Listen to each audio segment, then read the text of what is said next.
The IKEA Skådis pegboard system. It's quite versatile and easy to install.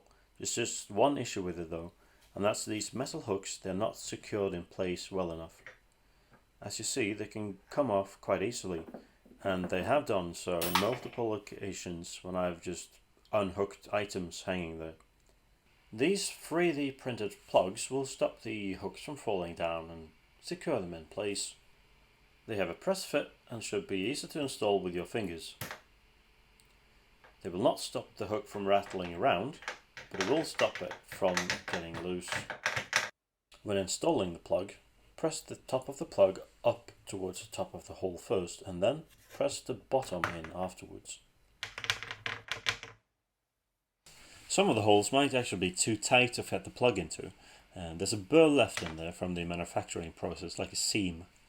And to remove this burr, you could use a burr removal tool or a screwdriver or a knife. It's just to give the plug a wee bit more clearance. The plug has been designed to fit into most holes without removing the burr. Should that not be the case, you could look into calibrating E-steps and flow on your printer. One of the reasons for the plug being made hollow is that so that it can be easily removed with the included tool. I hope you'll find these plugs useful and enjoyable to use. Happy 3D printing and happy organising.